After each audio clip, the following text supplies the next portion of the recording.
Hang on, there's not enough sound, please. Can we turn it a little? Hare Krishna. There's nothing coming. Hare Krishna. There's no sound. Hare Krishna. It's on. My voice is. We can hear you. We can hear you. So it doesn't strain on me.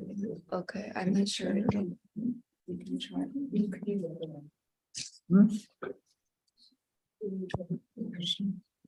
Om Adyantimandasya Yananjavashalakaya Chakshun Militam Zena Tasmai Shri Namaha Shri Chaitanya Manopustam Stavaram Yanabhuttale Swayam Upakaramayam Vedantisma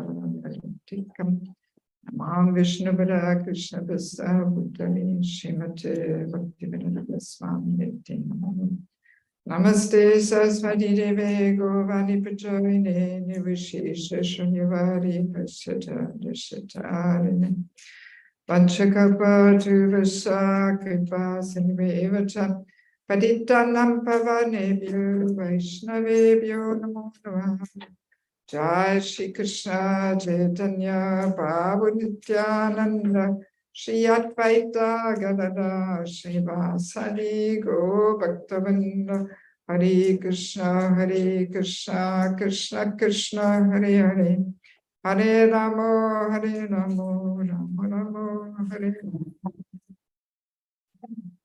Can you adjust this so I don't only see myself but the audience? I know what I look like, so can you make it that I can see everybody in the gallery? Yes. Okay, good.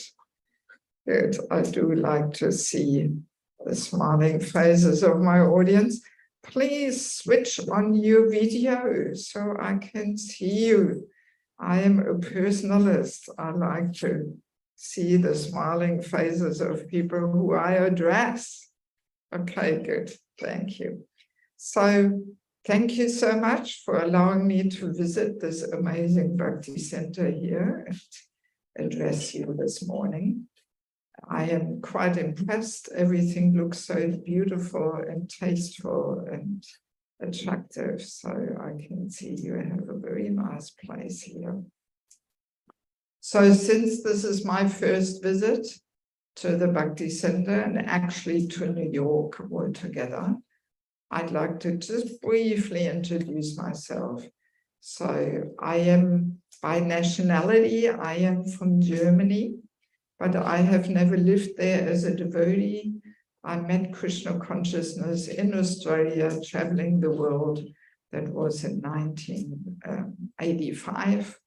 And within 1 week, I moved into the ladies' ashram in Sydney. I was for 4 years there in the ashram. So then also I was married for 10 years.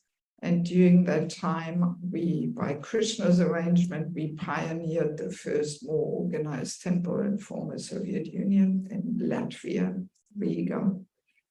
So and then 1999, my husband left Krishna consciousness and left me, remarried a non-devotee, and I'm not quite sure what he is doing now. So since 1999, I'm basically living out of a suitcase. I'm traveling almost all around the world. I spend 5 months per year visiting temples in ISKCON, in India and Bangladesh, and give programs there. And for the rest of the year, I'm all around Europe. Before the war started in Ukraine, I spent a lot of time in Ukraine. But also I go to Australia, New Zealand, sometimes US, Canada, South Africa, so like that.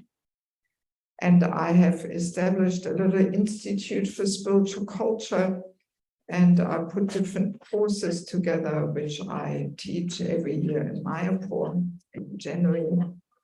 And now I have put these courses in book form.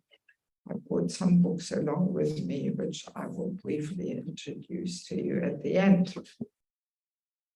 Yeah, so let us now turn to the Bhagavatam. Om Namo Bhagavate Vasudevaya.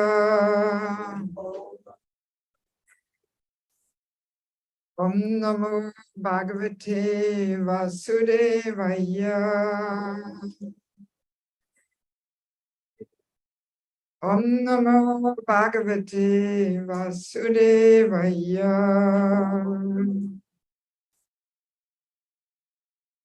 So we're reading from Canto 10, chapter 29, verse 23, and a few more verses also. So I will just once change through the Sanskrit and then go to the translation.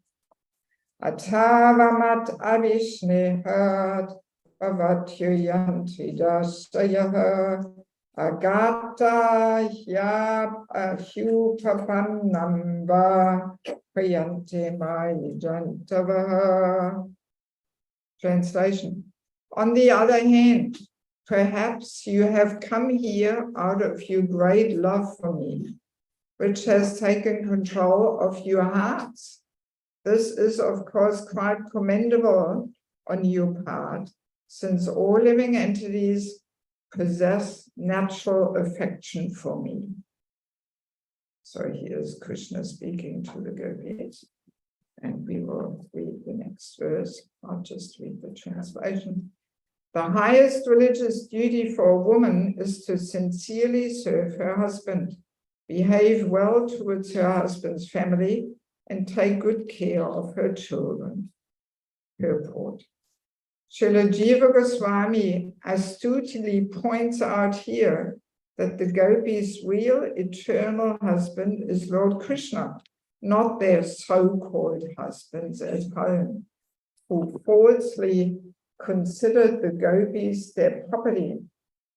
Thus, a strict interpretation of the word amayaya without illusion reveals that the supreme religious duty for the gopis is to serve Sri Krishna, their real lover. I was requested to also read the next two verses, but before we move on to the next one, let me just make this little comment that actually the gopis' husbands, that is an expansion of Krishna. Krishna expanded himself into the husbands of the gopis, and in that way he creates an obstacle in the loving relationship with the gopis. So that's why we often hear the so-called husband, also of Srimati Radharani, the so-called husband, because actually these husbands are no different from Krishna. They're Krishna also, but Krishna creates this obstacle by expanding himself so that he can enjoy the parakya ras, the lovers' affection, right?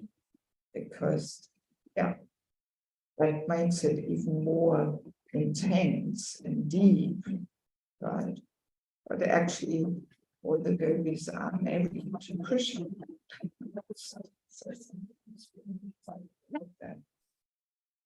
So let me read 25th verse.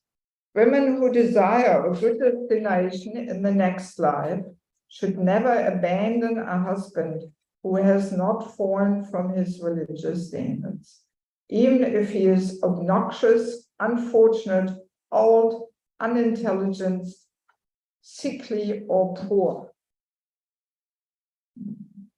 So there's the purport. Srila Vishwanath Chakravarti Thakur quotes a similar statement from Smriti Shastra, Patim Tva Patitam Bhajet. One should serve a master who is not fallen. Sometimes the foolish argument is given that even if a husband falls down from spiritual principles, his wife should continue to follow him since he is her guru. In fact, since Krishna consciousness cannot be subordinated to any other religious principle, a guru who engages his followers in materialistic sinful activities loses his status as a guru. Srila Prabhupada stated that the system of monarchy collapsed in Europe because the monarchs abused and exploited their position. Similarly, in the Western world, men have abused and exploited women, and now there is a popular movement in which women reject the authority of their husbands. Ideally, men should be staunch in spiritual life and give pure, sincere guidance to the women under their care. The gopis, of course, being on the highest platform of spiritual perfection, were transcendental to all positive and negative religious considerations. In other words, they were the eternal lovers of the absolute truth. And one more verse without a purport. For a woman from a respectable family, petty adulterous affairs are always condemned. They bar her from heaven, ruin her reputation, and bring her difficulty and fear. Yeah, so let me share a few little thoughts that come to my mind. First of all, let us remember the chapter is called Krishna and the Gopis Meet in the Rasa dance, as far as I know, right? The full title. Yeah, so obviously this is the most confidential topic, and it actually is the topic which is most misunderstood, the Rasa dance. Yeah, and I certainly don't feel qualified to even talk about this topic, because actually, you know, we can say when we hear about Krishna's loving dealings with the gopis, we always think we compare it with our mundane man-woman relationships, because that's all we know, right? That's all we know. So when we hear these loving dealings, we think, oh yeah, I have also experienced this already, you know. But the nature of Krishna's loving dealings with the gopis is of completely opposite quality, you know. So that's why it actually is recommended we should not prematurely dive into these topics. We should actually only discuss them after having read the whole Bhagavatam, you know. Not sure if our audience has read the whole Bhagavatam or the other cantos. But yeah, that's actually what was also Prabhupada's instruction. And yes, we can say Krishna appears in this world to exactly demonstrate what is true love. That's why he actually appears, you know, because, yeah, and especially the 10th canto, it is considered to be the smiling face of the Lord, you know, and so there we get some little glimpses into true loving dealings. So, because the soul by nature is longing for this perfect and sublime love, right? If we look within our hearts, we all search and long for this perfect, divine, loving relationship. And we can actually say all our activities in this material world, directly or indirectly, they are attempts to find this divine, perfect, sublime love. You know, even wanting to become successful in life, you know, what do we look for? Recognition, appreciation, which is actually love. So basically all our activities are directed to that if we look more deeply. And of course, family relationships, especially this man-woman relationship, we think that's where we find this love which the soul is hankering for. But no matter how much we try and find it, we are looking in the wrong direction. That's the whole problem. We look into the wrong direction. Actually, the soul's yearning for love can only be satisfied in our relationship with Krishna. Yes. So, and to practically show us and give us some little glimpse into true loving dealings. That's why Krishna comes personally to establish that.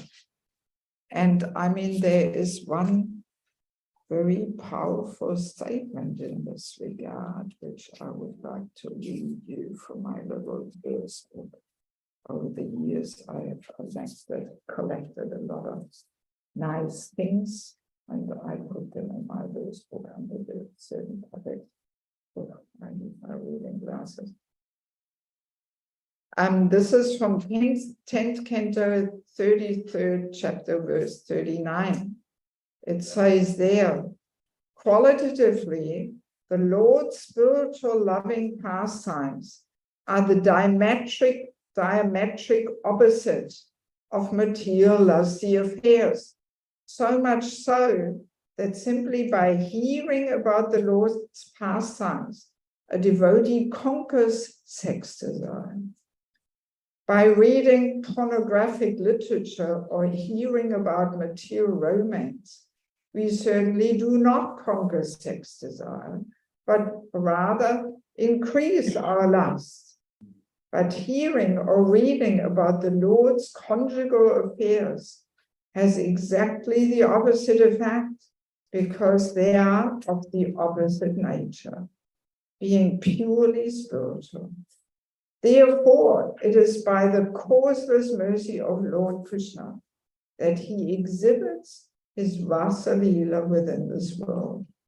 If we become attached to this narration, we will experience the bliss of spiritual love and thus reject the perverted reflection of that love, which is called lust. Right? Really nice description. Right? So yeah, it is actually quite amazing when we consider that Kali Yuga is really the age, not only of hypocrisy and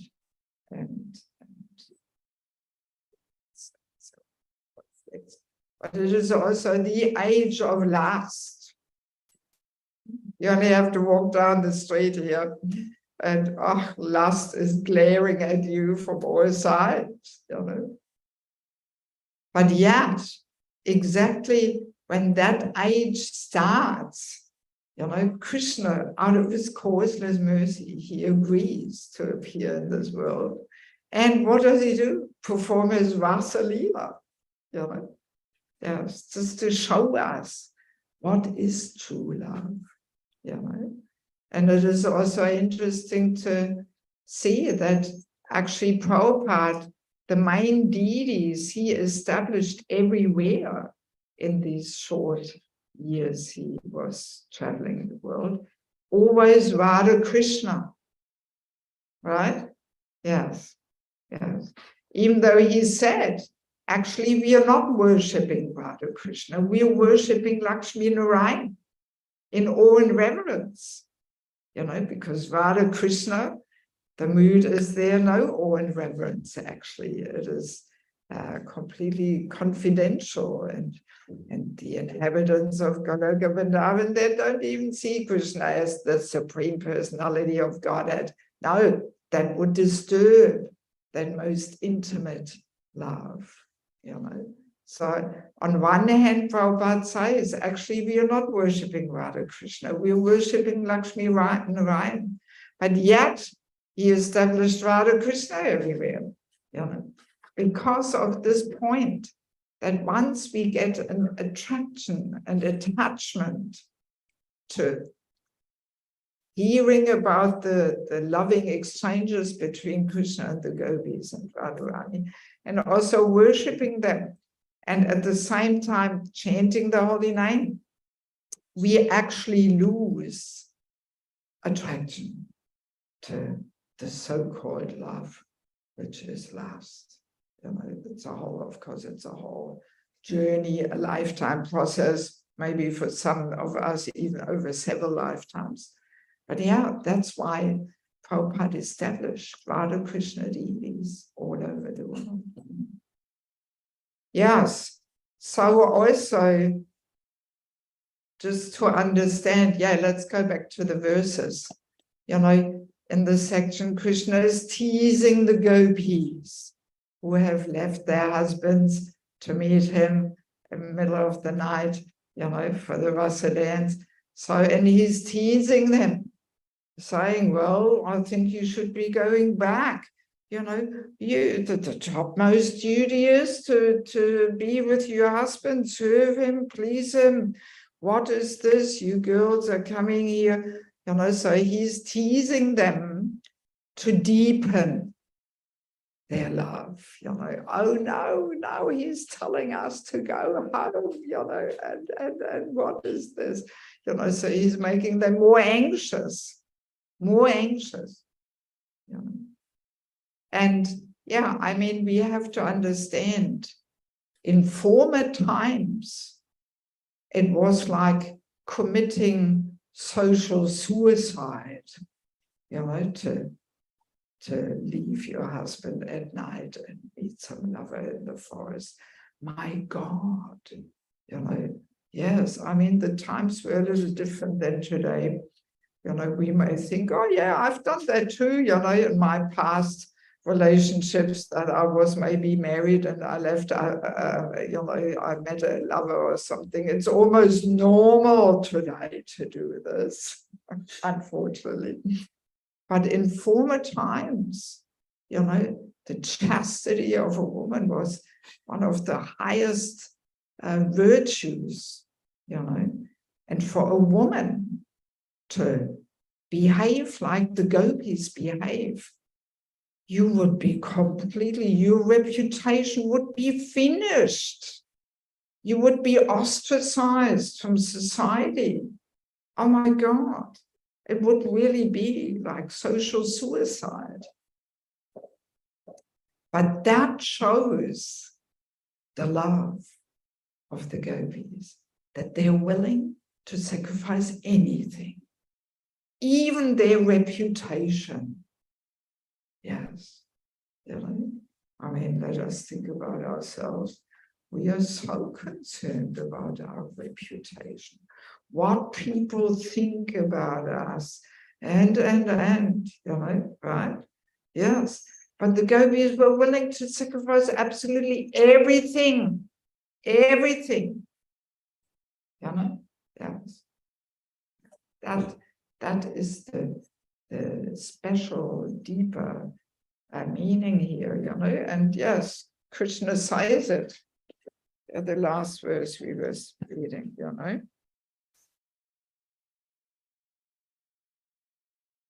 Now, where was it? Somewhere it was said that, yes, here the last verse. For a woman from a respectable family, petty adulterous affairs are always condemned. They bar her from heaven. Well, we don't want to go there anyway, but ruin her reputation and bring her difficulty and fear. You know? Yes, ruin her reputation completely. You know? So, and the gopis, they were willing to accept anything. And there is also one of my favorite statements, which Radharani makes. This is mentioned in Chaitanya Charitamrita until Lila 2052. Very, very powerful. Please listen carefully. There Radharani says, I do not mind my personal distress. I only wish for the happiness of Krishna, and for his happiness is the goal of my life. However, if he feels great happiness in giving me distress, that distress is the best of my happiness. Wow, that's the topmost level of love. To say, actually, I don't care about my happiness. I'm not interested in my happiness. All I want is Krishna's satisfaction. And I'm willing to accept any inconvenience, any distress. So if the distress he gives me, if that means he is happy with that, then my distress becomes the best. That's true love. So this is a very nice thing to meditate on. This is what we should be striving for this attitude. To not be concerned about my convenience and my sense enjoyment and my satisfaction and what I want. But no, all I want is Krishna's happiness, Guru's happiness, Prabhupada's happiness, the Vaishnava's happiness. And if it means I have to accept some distress to please them, then this distress becomes the best of my happiness, because I know it satisfies them. So that's bhakti. That's bhakti. I mean, if we would have that attitude with a married life, then there would be no marriage problems. Right? So it makes it very clear also how far away we are in our relationships from pure love. In that regard, we also have that nice statement in Chaitanya Charitamrita, where it is described, that love and lust, they are so different. They are of completely different nature.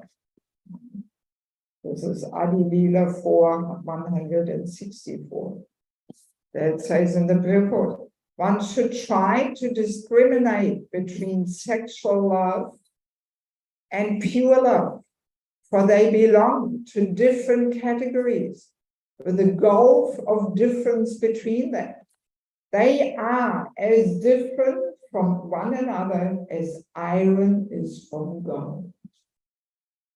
Yes. So gold, iron, they're both metals, but their value, their quality is completely different. So iron is compared to lust, gold is compared to true love. So that's why, as devotees, we have to know the difference, because if we long and search and we want to cultivate bhakti, we have to know the qualities of bhakti. If we don't know, then easily we get cheated. Let's say we look for gold, but we don't know what gold looks like. So then some fashion jewelry, we think that's gold. We will be cheated. So we have to know the quality of gold. Yes. Yeah, so love, as Radharani says, we are willing to sacrifice everything and even accept distress, anxiety, so many inconveniences for the pleasure of the beloved. That's love. But lust, we are willing to do anything for my satisfaction. Yes. That's lust. That's the difference. Yeah, so and the process of bhakti is exactly targeting this transformation, you know, that because the soul is in the material world affected by the three modes of material nature. So this inert longing for love is contaminated into lust, longing for satisfying our lusty desires. So, and the process of bhakti is targeting that we transform back that nature of the soul, that we are not longing for lusty affairs and exchanges, but for love. Yeah, so that's what the whole process of bhakti is all about. And there is one more nice statement that Radharani also makes, which I want to share with you, which connects very nicely to what we are discussing here. Yes, this is actually in Rupa Goswami's Vedanta Madhava. Radharani says, "O Lord Krishna, you're just like an ocean." Oh, it's not Radharani speaking, somebody else. "O Lord Krishna, you're just like an ocean. The river of Srimati Radharani has reached you from a long distance, leaving far behind the tree of her husband, breaking through the bridge of social convention, and forcibly crossing the hills of elder relatives." Right? So again, this point, you know, that the gopis are willing to leave everything behind, to cross over all these aspects, you know, the bridge of social convention, you know, not worrying what other people think, our reputation, and the husbands, the elders, we disregard all the social conventions of following them, which in those days they were engraved in stone, like hard lines to follow. So that's Radharani's and the gopis meant to, you know, cross over them and not worry about it, and simply, you know, breaking through all these testing impediments, you know, to reach Krishna's lotus feet. So these are very nice points to meditate on, especially this point that true love is to accept any inconvenience and any distress for the pleasure of Krishna, Guru, Prabhupada, the Vaishnavas. And this is what we should be striving for. So it's 10 to 8. What I may do now is maybe I will quickly take the opportunity to say a few words about the books I published, hoping that maybe some of you will feel inspired to get a copy or 2 or 3 or 4 or 5. And then we see if we have some time for questions. So, yes, as I mentioned, I have a little institute for spiritual culture and give different seminars and courses every year throughout the January in Mayapur. And now, so that the knowledge can reach people better, I have put them in, some of them in book form. And I have to say, I feel a strong urgency to get these topics out. Yes. That's why I'm traveling all around the world trying to bring attention to them. So number 1 is spiritual culture, Krishna's divine system. This is highly, it is deep food for thought. And it targets man, woman qualities, natures, how they are meant to complement each other, that they're very different. And they're different because then they can complement each other perfectly. And it is very helpful, of course, for marriage relationships or partnerships. I dare say anybody who wants to have harmonious relationships with the other gender should check out this book. And it is used in many temples in Europe as a handbook for devotee training, even brahmachari training, even though the book is all about women, by the way, because we women have a very powerful Shakti. Oh, yes, we are in many ways so superior to the men. Yes. But we have to know how to use this Shakti in an uplifting way, by being the power of inspiration to the man, not by competing with the man.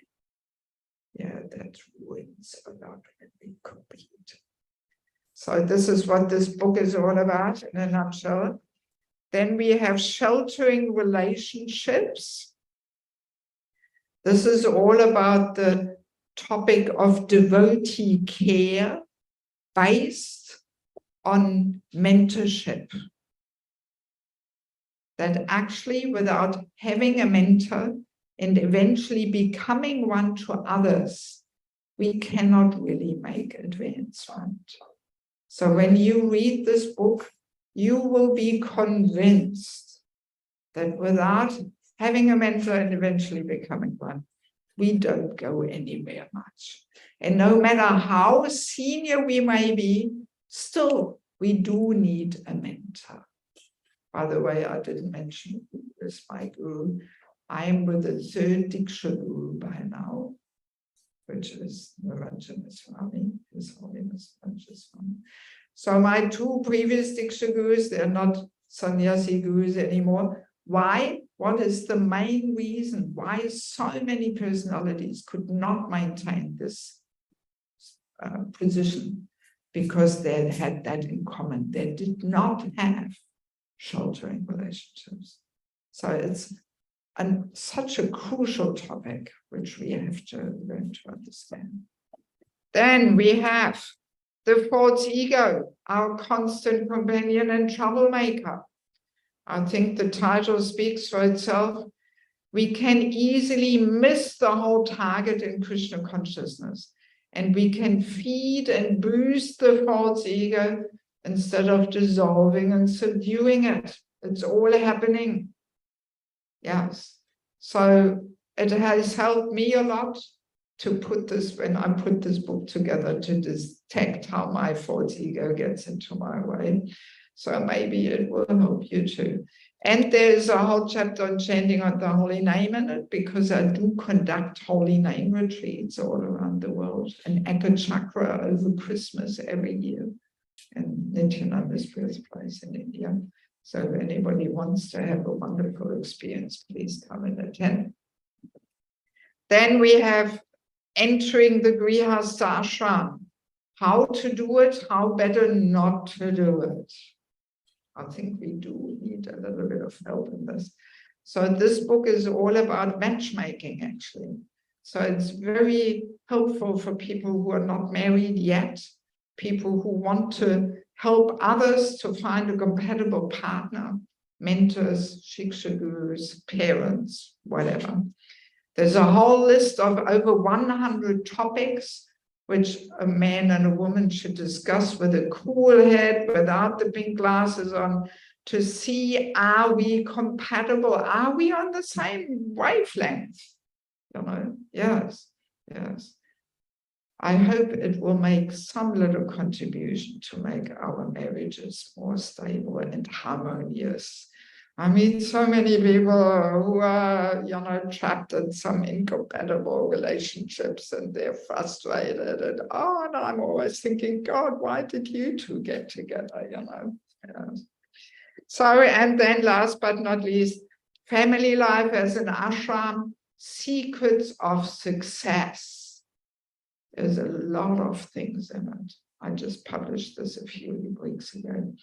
So there's a lot of cultural things in it. There's a whole chapter on physical intimacy, sex life and married life, because there's a lot of misunderstandings over this, which often leads to divorce, because people in an immature way, they try to jump to the highest level from one day to the other, and then, I don't know.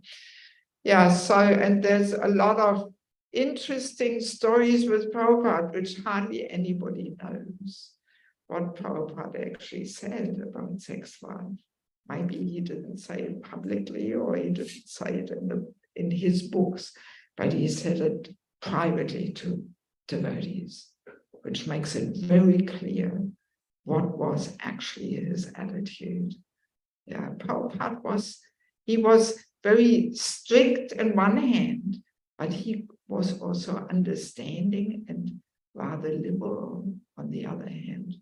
But yeah, there is a path, of course, how to get there.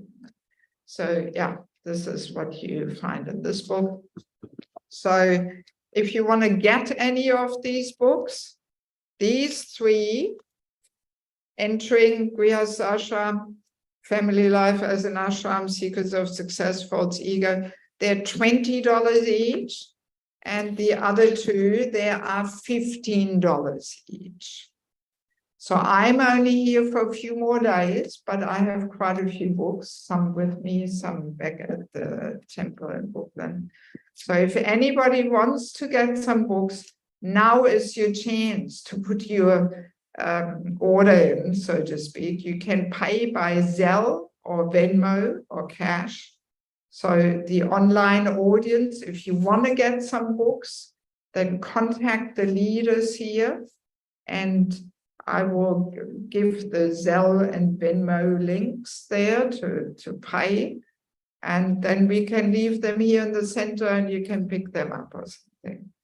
But you would have to pay within the next couple of days, because the account is not my account, and I have to get the cash of that person before I leave New York, which is pretty soon.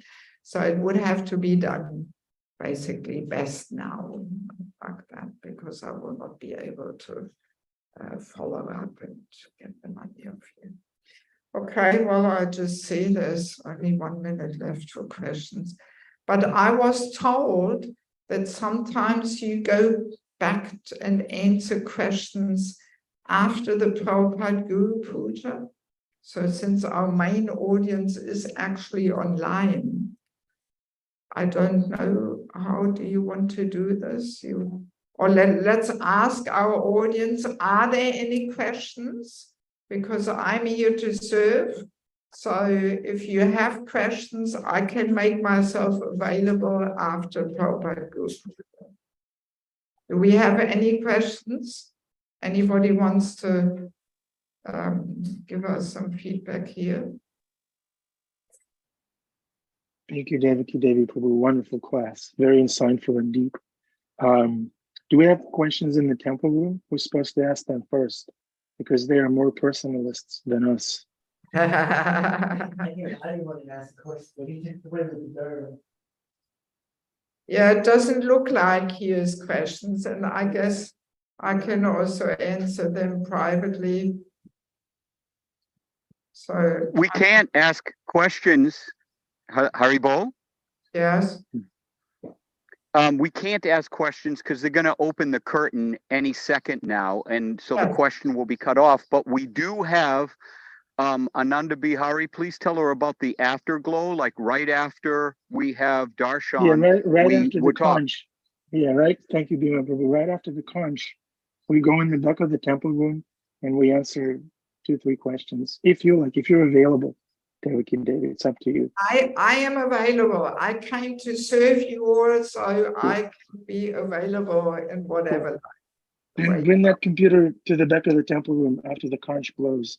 Okay. Or else Bhima Prabhu will answer questions if you don't come. Oh, we will we take the computer in the back of the temple room after Darshan. We first have Darshan, and then I'll go in the back of the temple room and I will connect with you there. Okay? Thank Thank you you. so much for your kind attention. Srila Prabhupada ki. Samaveda Bhaktivinoda ki. Gata Srimad Bhagavatam. Gaura Premanandi. Hare Krishna.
Hare Krishna.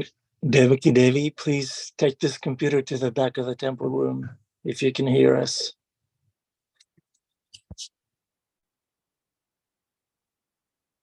Yes, nice, nice. Champakalata, good morning. Are you staying with us for the afterglow? Yes. Good. Thank you so much.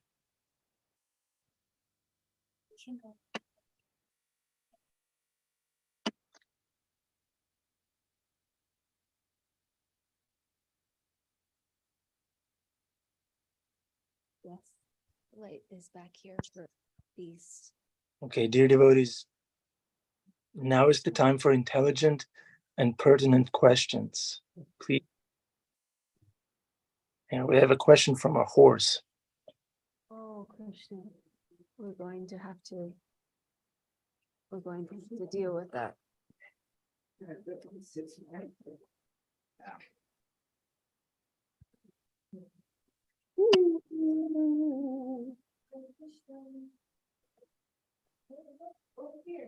Okay, dear devotee, Mataji, Devaki, welcome back. Welcome back. We're all here. Okay, who wants to ask the question? Please, it's your turn, dear devotees. Have questions? See, we put all this production in and then there's no question. Come on. Deem? Haribol, I'm very surprised. I would think that the Matajis would have many questions in regards to the issues, the wonderful way in which Deem, issue. Can you hear me? You can just stop moving for a bit.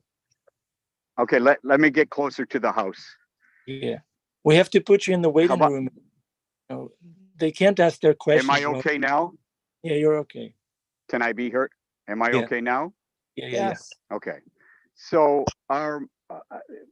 thank you very much, Devaki Prabhujini, for such a wonderful class addressing the most paramount issue that faces all devotees, and that is our initial essential desire for true love with a capital T and a capital L. And it seems that in the 10th canto here, that Krishna is showing us, and the gopis are showing us the answer.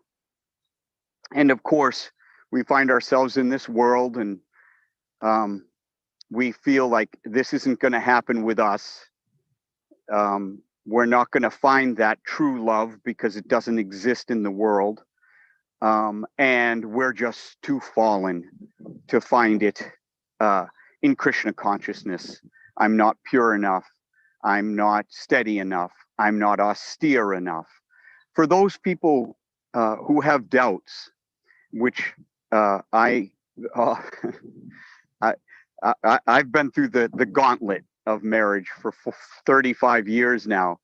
For those of us who have doubts about this understanding of letting go, of trying to find true love in this world, that constant, unmitigated, uninterrupted, unmotivated relationship, could you address the promise that Krishna gives us that as we approach him, he will reciprocate accordingly? Okay. Well, I dare say most likely we have all had experiences where Krishna reciprocates, if we actually try and sacrifice ourselves, Krishna does reciprocate. So I think without that, we wouldn't be here anymore. I mean, I have plenty of stories in my life where I clearly understood, yes, Krishna is there. Krishna makes a very individual arrangement for me to encourage me to continue. Krishna does that. But we do have to also sincerely try our best to follow, And I mean, we have so many wonderful examples within ISKCON also of really highly advanced and empowered personalities who, you know, who came from maybe not such a pure background. They were not born in Vaishnava families or something. They may have even engaged in so many illicit activities, but yet, just by the power of devotional life and by the power of chanting the holy name, it is possible within a few short years. You know, I think we have so many wonderful examples in our movement. And also, if we practice for some time sincerely, then we also notice in our own life that we transform, you know, we lose taste and attraction to all kinds of, you know, forms of sense gratification. And we give up bad habits.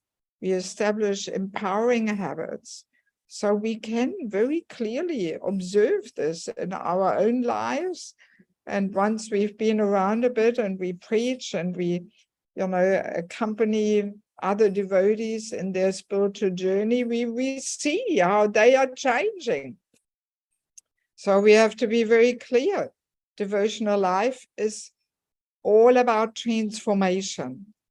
We don't want to stay as we are. We don't want to maintain the same habits, the same tastes and likes and dislikes. No, we want to transform. We want to transform. And that is a gradual process. And it very much depends on our sincere desire and how we apply Krishna consciousness in our life, whether the transformation takes place faster or slower. And again, one of the crucial things we need to have is a mentor, a well-wishing friend who guides us, who can help us to see how to move forward step by step, because it's a very individual process. We cannot just, you know, squeeze everybody through the same holes there or something, but everybody is on a different level. Everybody carries different attachments and baggage with them. So it's a very individual thing. And therefore we need mentors who are experienced, who know the art, how to encourage people to move forward. Because if we don't have that, we stay in our comfort zone, we maintain all our material attachments and desires and habits because we feel comfortable with them. And then our spiritual life is stagnant, you know, and we can come for 30 years every week to the program in the temple or Bhakti center, but nothing internally transforms. So that's why we need mentors, because our Diksha gurus and even Shiksha gurus, they often have hundreds and thousands of disciples, and they cannot possibly individually see where everybody stands in their practical life, you know. And as far as I understand, His Holiness Radha Swami, he is quite instrumental here in encouraging the devotees in developing this Bhakti center. So this is his mission, you know, the mentorship. Whoever has visited Chowpatty, they know, you know, yes. Okay, is that satisfying? Oh, you do. I'm just hearing you have a mentorship system here. But very often, unless we understand the deeper reasons, it can also be external formality. And within our hearts, we are actually not taking shelter. We just know, okay, I need to accept the mentor, otherwise maybe I cannot get initiated or whatever, you know. But then again, it's just external formality, a social thing. But to actually be convinced that without a mentor, I cannot make advancement, that requires a little deeper understanding. So what else?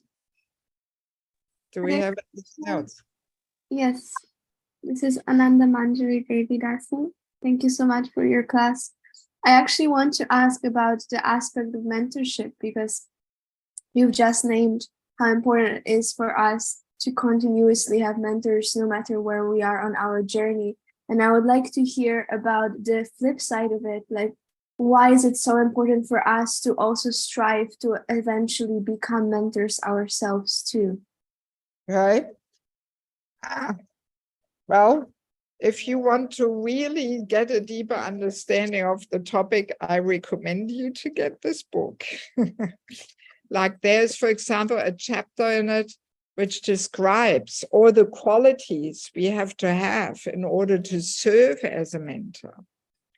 So that's important for us to know what to look for.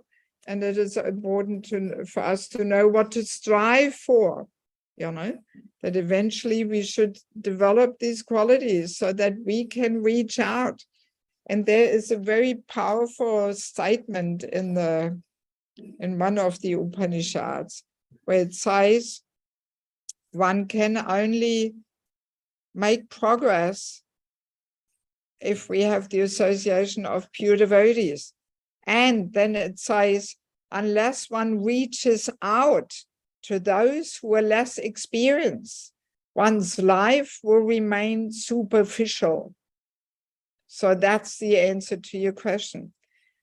It should be a very natural progression within Krishna consciousness that we value Krishna consciousness to such deep extent that we want to reach out and give it to others and help them in their journey, you know. And if this doesn't take place, then we are simply superficial. We are selfish. Our life is superficial. Our relationships are superficial. And we remain selfish, only thinking, what do I need? What do I want? You know, but we are not thinking of other different people's spiritual journey and progression, you know. So yeah, it should be a very natural way, you know, of reaching this point that we want to reach out. But at the same time, we need some qualification. And sometimes I give this, I mean, the whole course on mentorship is 15 hours. So that's why I put it in book form. And I give this course every year in January in Mayapur. And sometimes when we go through this chapter, what qualities we need to have to serve as mentors, and sometimes people in the audience say, oh my God, you have to be a pure devotee. You know, we don't even have such devotees in our community. Yeah, well, this is almost what it's like. The more we actually get closer to being a pure devotee, and of course, what is a pure devotee is another discussion. But the more we really qualify ourselves, the more we can actually reach out and give shelter to others, you know. So, and often I come across this, that senior devotees, after that session, they say, oh, wow, now I know exactly what to strive for, you know. Because sometimes if you've been around, you know, 25, 30, 35 years, you start thinking, well, I've done it all, you know, I've cooked the Sunday feast, I've been on the altar, I cooked the Rajbhog offering, I've been on book distribution. So what's next? Well, that's next. Become a mentor. Share your life experience, your wisdom, your realizations. Reach out to others, you know, and uplift them. And by the way, this is the main and foremost contribution of the Vanapasa ashram. It's another topic which people don't even talk about. I've got a whole 15-hour course on that, Vanapasa ashram. And that will be my next book, which I'm going to start working on next year. The Vanapasa ashram, meeting death with joy. Yes. So, yeah. Becoming a mentor, highly important thing if we want to cross beyond the Kanishta level, you know. Yes. Bhima Right. Prabhu title, meeting death with joy, right? How did you know? I love that title. I love that title. Is that going to be the title of the book? I just heard Meeting Death with Joy. I didn't hear whether you were going to title your book that. Yeah, no, that's about the Vanapasa ashram. You know, I have Yes. 15 hours. Look, stop smiling right away, right? As soon as you said that, he stopped smiling. Yeah, I'm not sure yet whether I will call it Life Begins at 50 or Meeting Death with Joy. I Either think the Vanapasa ashram subtitle Meeting Death with Joy or Vanapasa ashram Life Begins at 50 or Life Begins at 50 subtitle the Vanapasa ashram. So I will figure that out while I'm putting the book together. I think that any person, any married man or married woman can uniquely identify with the irony of meeting death with joy after a long marriage. So there's a kind of a humor there. Free at last. Free at last. Thank God I'm free at last. I mean, Vanapasa ashram, there is still a team work between husband and wife. It's not divorce, you know, leaving each other or something, but they do work as a team. Like I am not a Vanapasa, I'm a widow because there's no more husband there. He's spiritually dead and gone. So I'm not a Vanapasa, I'm a widow. So yeah, there's so much confusion and misunderstanding over Vanapasa ashram. It's not Vanapasa ashram doesn't mean, oh, I'm sick and tired of this partner, let me finally just go. No. You support each other in all different ways, but that's a different topic, different seminar with. Yes. So what other questions do we have? Mr. Bell Spirit Soul, you have to stop the car. Hare Krishna, I'm entering a zone now that I might lose reception a little bit. I don't have a question particularly. I just wanted to show true appreciation for this topic, for what you're doing. And I am looking forward to reading these books. I'm really inspired by today's class. So And I think you get the book. I'm going to get the books, and I do think you should call it Life Starts After 50. I like that topic. I like that subject. So if you want to get the books, you have to let us know now, basically, because, you know, I'm only here for a few more days. There's nowhere in the United States where you can order them. And so who do we contact? Who do we contact? Yeah. If you write me a message in 10 days and say, oh, can I have one copy of the False Ego book? I'm going to tell you, sorry, I can't send it because by then I will be somewhere in Poland or somewhere in Europe. You know, I'm not saying. Who do we contact at the Bhakti Center? Is it Champakalat or? People should let you know. There's no place they can order online. No. Okay, now, so basically, before this call ends, we need to have a count of who wants what book. So you need to put into the chat. Hare Krishna. You need to put into the chat if you want a book and what book you want, and then I will reserve those books from. You have to pay today over Zelle. And you have to pay today over Zelle. What is the Zelle? Hare Krishna. Yeah.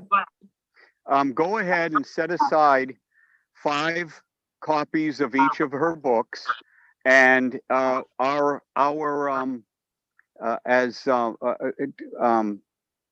Bihari will get the money to you ASAP, and then I will get the money to Ananda Bihari. And these 5 books are set aside for anybody that wants them. And of course promises to read them. So we'll have 5 of each copy, and Ananda Bihari will get you the money ASAP, Venmo you the money for those. And if anybody if we run out, then we'll have to find a way to get them. But please reserve 5 copies of each of her books. And okay, I know the Zelle. I'll Zelle you the money. what is it, 5? Yeah, What if you total? please, thank you so much, Prabhu. That's really wonderful. I'm putting into the group right now the Venmo and the Zelle, so you can either send her Venmo or Zelle today. But I think also if anyone else wants the books, if you can please write into the chat now, so we can make sure if there's more than 5 people who would like the books, then we can arrange, like you all can, either they can pay or they can be sponsored more. So far we've got 2 people who want all 5 books, but Bhima Prabhu has gotten 5 copies of each book. So,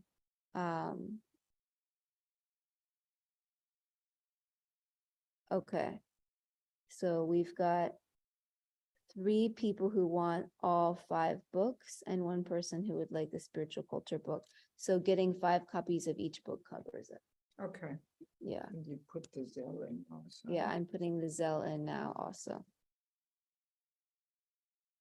But if it covers, then they shouldn't pay directly to me because Prabhu is paying. Yes, so there's no need for people individually to pay. Bhima Prabhu is going to pay. Correct, Prabhu? Yes, yes. Bhima Prabhu will make me pay, which is good. Okay, and then are people able to come to Bhakti Center, say at Thursday night kirtan? Or, yeah, like in terms of picking up the book? Maybe we can give them to Ari, and he'll keep them on the little desk that he has at the entrance. Well, I'm there at the hospital. Oh, you're there. Cool. So I can keep the book with me, and people can come to Thursday night kirtan by 9:15. So it's between 7 and 9:15 to pick up their books, and that works. And Isabel will be at Bhakti Center on Sunday for Bhagavad Shravana. Isabel, I can also give the book to Isabel at Bhagavad Shravanam. It's best if people come during program times, not at like random times. Thank you, Champakalata, for facilitating that. Thank you so much. Okay. Okay, Devaki, Devi Prabhu, wonderful class. Thank you so much for your time. Thanks everyone for participating. It was a beautiful session. Right, thank you. Thank you for having me. And I hope in future I will get more opportunities to serve all of your devotees and your community. I'm really impressed about the wonderful setup, and everything is so tasteful, and powder on floors and walls, and yeah, very, very, very nice and inviting, and yes, really good. So I'd love to do some programs here in the future. Yeah. So we'll keep in touch. I guess this was just a little get to know each other visit, and maybe in the future we can do a proper seminar or something, you know. Okay, anything else? Yeah, I think this is it. We're gonna let them go out there and practice what they just learned and start their life, whether they're 50 or 25, whatever age. Just start your life, serve Krishna, and hang out with devotees, and everything will be all right. There's nothing that's holding you back, right, Devaki? Nothing is holding us back except our false ego. Right? Our constant companion and troublemaker. Yeah. Okay. Srimad Bhagavatam ki jai, Srila Prabhupada ki jai. Everybody on this call and in the temple room ki jai, and on YouTube.